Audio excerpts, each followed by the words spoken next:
Les presento Roma soy yo, de Santiago Posteguillo, la verdadera historia de Julio César el Emperador. Aquí se perfila lo que va a ser ese hombre, el carácter de ese hombre. Gracias, Santiago. Encantado de estar con vosotros. Lo primero que uno tiene que preguntarle a Santiago es dónde nace la obsesión por Julio César, pero también por Roma, porque finalmente Roma ha sido parte de su literatura. La verdad es que yo siempre he querido escribir sobre Julio César, desde que yo creo que leí Asterix y Obelix, pues desde ahí más o menos, ¿no? Pero cuando escribí de Escipión y vi que lo que hace Escipión es crear el mundo del que va a surgir a César, y cuando escribo de Trajano y Julia, observo que cualquier gobernante romano después de César se mira en César como en un espejo, comprendí que César era el centro del mundo romano, que es lo mismo que decir que el centro de nuestro propio origen, ¿no? Bueno, Julio César, en esta primera parte que nos cuenta Santiago, hay un centro también. El centro de Julio César son las mujeres, dos mujeres especialmente. Pero antes de entrar a hablar de ellas, yo sí quisiera preguntarle, las mujeres de esa época, de ese momento de la historia, eran mujeres completamente sometidas y dominadas por el hombre. ¿Cómo las ve usted a las mujeres en ese contexto histórico? Es verdad que vivían en una sociedad patriarcal y que las tenía sometidas, pero es cierto también que muchas de ellas eran muy respetadas por maridos, esposos, padres, hermanos, y muchas veces muy tenidas en cuenta, más de lo que uno se imagina en sus opiniones, ¿no? De tal forma que, por ejemplo, se ilustra en la novela que Julio César tenía constantemente en cuenta las opiniones de su madre Aurelia.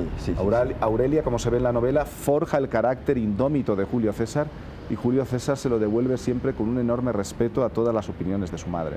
Bueno, ¿cómo es el papel que juega ella en esa formación del liderazgo? Porque forma al líder en últimas. Sí, de hecho la novela empieza ella acunando a este niño recién nacido, Julio César, diciéndole que desciendes de Eneas y de Venus, del hijo de Eneas, que es Julo, de ahí la familia Julia, y recuerda que Roma, hijo mío, eres tú, ¿no? Y yo creo que eso ya se lo mete en la cabeza a su hijo, y le forja esa idea de que para él nunca ha de existir la palabra rendición. Bueno, la esposa, Cornelia, que es su primera esposa, también tiene un valor fuerte en la formación de ese carácter. Sí. ¿Qué papel juega ella?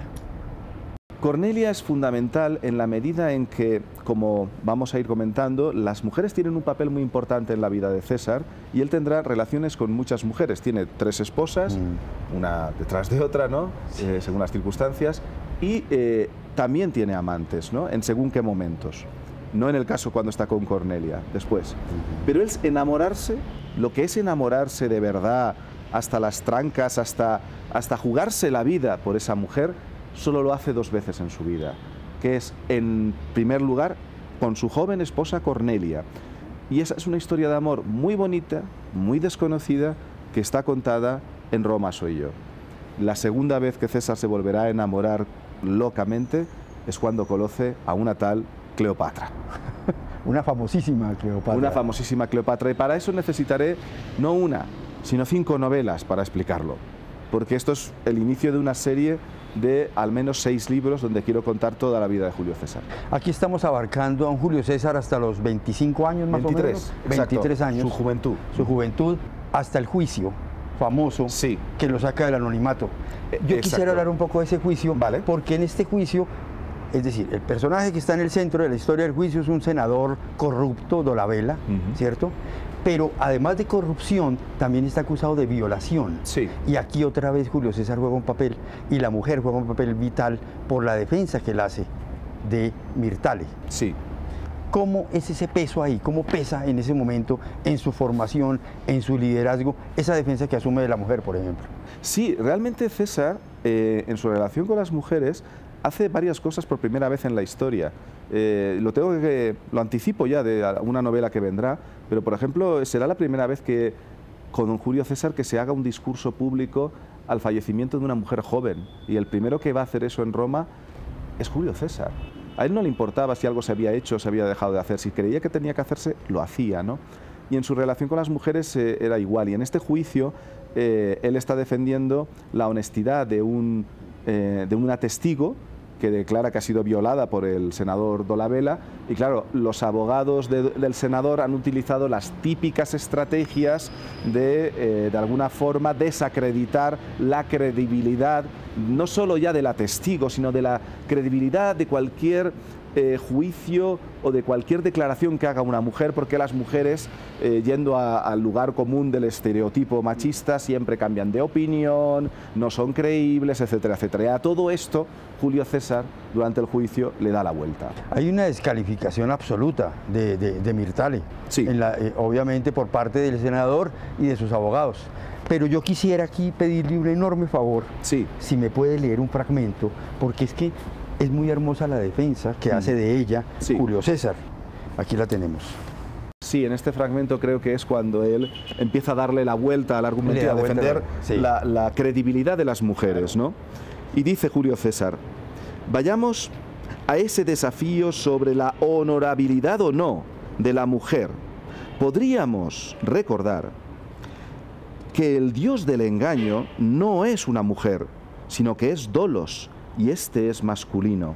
Con frecuencia, a la mujer se la tacha de inconstante, de cambiante, pero podemos leer en la mismísima Odisea que Penélope permaneció constante y fiel a su esposo Ulises durante todo el tiempo que éste estuvo ausente de Ítaca, en una dura prueba de fidelidad y de lealtad a la que no tengo claro que muchos hombres pudieran enfrentarse con posibilidades de éxito. No, ahora, él también toma a Helena, sí. Porque Helena siempre ha sido vendida, se le ha desprestigiado en la sí. historia, pero él acude a otro tipo de... A otras fuentes, porque el mito de Helena, la guerra de Troya, sí. Se atribuye, ¿no?, que la guerra de Troya es por culpa del rapto de Helena, etcétera, etcétera.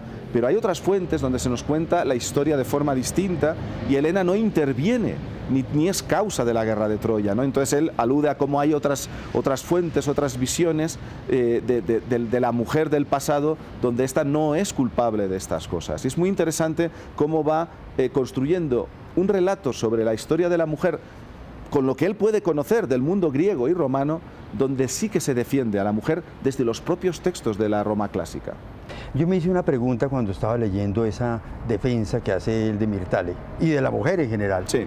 Y es si Julio César uno puede pensarlo como uno de los primeros feministas de la historia o como un gran manipulador o un hombre que usaba a la mujer con fines políticos, porque él de alguna manera estaba rompiendo con el anonimato a partir de este juicio. Vamos a ver, lo que no podemos hacer nunca es trasladar en un equivocado presentismo, permíteme la expresión, cultura, opiniones o teorías y conceptos del siglo XXI a un siglo como el siglo I a.C., donde, por ejemplo, un concepto como el feminismo ni se existía, ni se le conocía, ni se le esperaba en aquel momento. Claro. Entonces, pero no se puede aplicar en cuanto a defensa de la mujer, digamos. Ahora bien, adopta Julio César algunas actitudes que lo podrían situar, ¿no?, en esa línea, ¿no? Como lo que hemos leído ahora, como lo que te digo de defender a la mujer, de hacer un discurso fúnebre en favor de una mujer.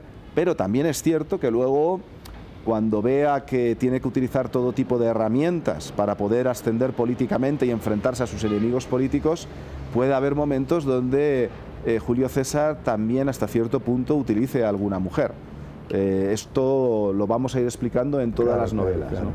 Sí, yo sé que me estoy adelantando mucho porque muchas mujeres faltan acá. No, lo quiero decir también porque Julio César, yo creo que podemos aprender mucho de él y que tiene más virtudes que defectos, pero también cometió algún defecto y también hizo algún error. Entonces, todo lo iremos comentando. Claro. Habla también de Venus. Sí. Y habla a Venus, además, que él procede de esa línea, porque Eneas, Venus. Y uno se pregunta en ese momento es, Venus también fue destronada por el patriarcado, de alguna manera, una diosa, sí, para poner dioses hombres. Sí, y en ese sentido encaja con que un César que se sentía descendiente de la diosa Venus pudiera sentirse a su vez más volcado a defender a las mujeres, si él diferente a si él se hubiera sentido a lo mejor descendiente de un dios, digamos, masculino, ¿no? Eso también puede ser cierto, sí, sin duda. Bueno, al final yo recogí un poco el final para mirar cuáles eran las fuentes a las que acudía un poco Santiago, y uno se encuentra que ese discurso de Julio César, y usted lo explica muy bien porque es un discurso de un perdedor, porque él pierde el juicio, ¿cierto? Es construido por Santiago a partir de fuentes y todo. ¿Cómo construir ese juicio a partir de alusiones históricas, porque no hay documento que lo pruebe, pero además el ambiente, por ejemplo, los relojes de agua? Lo que se trata es de tener una gran documentación sobre la época y sobre el suceso que tú estás contando. Si yo estoy contando un juicio en la antigua Roma, tengo que saber hasta esos minuciosos y pequeños detalles sobre, por ejemplo, cómo se mide el tiempo del que dispone cada abogado para intervenir en cada momento, ¿no? Y es verdad que lo hacían midiéndolo con relojes de agua, porque con relojes de sol, si estaba nublado, no podían, y además los juicios tenían lugar en la basílica, que era un lugar cerrado. Utilizaban clepsidras, relojes de agua, ¿no? Y estos relojes de agua estaban sujetos a ser manipulados, se podía manipular el tiempo del que disponía o dejaba de disponer un abogado, ¿no? Y todo esto es a base de documentación, junto con acudir a expertos que saben mucho de esa época. Y en este caso, para reconstruir este juicio, acudía al catedrático de Derecho Romano, Alejandro Baliño, de la Universidad de Valencia, en España, que me explicó cómo sería un juicio en este momento, en esta época, bajo las leyes del año 77 a.C. Lo que luego yo tengo que hacer como escritor es contarlo de la forma más entretenida, más cinematográfica, más dinámica posible, y esa es la labor mía como escritor. ¿Algunos juicios quedaron documentados? ¿Otro tipo de juicios me refiero, que han sido consultados? Claro, ¿Sí? Esa es otra opción. Tenemos juicios similares que sí que están. Entonces es lo que denominamos textos paralelos. No es el juicio que queremos reconstruir, pero era un juicio por una causa similar bajo las mismas leyes. Entonces lo que puedo hacer es simplemente trasladar las distintas fases de ese juicio al juicio que yo quiero recrear. Y eso es muy verosímil, que lo que estoy haciendo fuera exactamente como ocurrió. Bueno, yo recurrí a tres textos suyos, mírelos, libros y escritores, y encontré algo muy particular, porque cuando yo leía su obra yo encontraba alusiones constantes a Shakespeare, y dije, muestre a ver, porque a mí me parece que yo he leído mucho de Shakespeare a Santiago Posteguillo. Y estos tres textos, que son textos de escritores, y libros, todos aluden a Shakespeare. ¿Pesa mucho Shakespeare en esta novela? Pesa mucho, porque estás escribiendo sobre Julio César y muchos han escrito sobre él, pero claro, destaca, ¿no?, el Julio César, la gran obra de teatro, la tragedia escrita por William Shakespeare, ¿no? Y en ese sentido hay citas de la obra de teatro de Shakespeare en la novela, y los personajes y hasta los diálogos, como estábamos comentando, ¿no?, de la novela son muy shakespearianos, ¿no? Shakespeare para mí es una gran fuente de inspiración. Lo imparto mucho en mis clases de literatura en la universidad, y la verdad es que lo que intento es volver a recontar a Julio César, pero para un público diferente. Shakespeare lo hacía para un público renacentista, en pentámetros yámbicos, en verso, que es lo que les gustaba. Pero fíjate, él se podía inventar que en la madrugada los conspiradores se miran unos a otros, ¿qué hora es? Y oían una campanada, 2, 3, las 3 de la madrugada. Y yo pregunto, ¿un campanario en Roma antes de Cristo? Cuando el primer campanario no se conoce hasta el siglo V después de Cristo, se lo inventa Shakespeare, porque escribe para un público del Renacimiento que busca ese lenguaje precioso, esa obra de teatro fascinante, pero le da igual el rigor histórico. Pero en el siglo XXI mis lectores me van a pedir rigor histórico. Y si me invento un campanario, me fusilarán en las redes sociales, y con razón. No lo perdonan. Pero tienen la amabilidad en el siglo XXI de permitir que se lo cuente en prosa. Eso está muy bien. El epígrafe. Yo quisiera leer el epígrafe porque nos abre el camino de lo que viene, además. Sí. Dice: los cobardes mueren muchas veces antes de su muerte, los valientes solo saborean la muerte una vez. Tomado del Julio César de Shakespeare. Yo volví obviamente a la obra y esa frase la pronunció el mismo Julio César. Pero después, a renglón seguido, yo sigo en la página y abro, y de pronto me encuentro, como en la obra de Shakespeare, los personajes. Entonces dice Julio César, la familia, o sea, todos los intervinientes. Yo dije, me va a asomar, es una obra de teatro. Es una novela. Y es una novela, por supuesto, pero es una novela llena de Shakespeare por todas partes, Sí. hasta en los diálogos. ¿Cómo hizo Santiago para construir unos diálogos tan shakespearianos en esta novela? La verdad es que tienes que buscar un punto medio entre hacer que el diálogo sea cercano al público del siglo XXI, pero también el público del siglo XXI se imagina que César no va a hablar con el senador Pompeyo. Hola colega, ¿cómo estás? No se van a hablar así, se van a hablar con una cierta distancia, con un respeto, con una a veces desconfianza, y eso está muy bien recreado en los diálogos de Shakespeare. Entonces yo tomo como modelo a Shakespeare, pero luego lo escribo en un lenguaje que se acerque al del siglo XXI, pero sin alejarme del tono que podía tener un Shakespeare recreando estos diálogos. Y creo que conseguimos un nivel medio que nos permite hacer verosímiles los diálogos y a la vez cercanos para el lector. Bueno, Santiago, yo me quedaré esperando el libro, todos por supuesto, pero especialmente el último, porque ahí es donde voy a encontrar la obra de Shakespeare. Sí. En esa historia del cierre de su vida, sí, de la muerte de Julio Eso César. Va a ser, si todo mi plan funciona, en la sexta novela. En unos 8 o 9 años. Pero bueno, espero que lo sigamos viendo con las otras también. Estaremos muy atentos, no se les olvide, Roma soy yo, una maravillosa novela de Santiago Posteguillo. Muchas gracias, Santiago. Gracias a ti, encantado.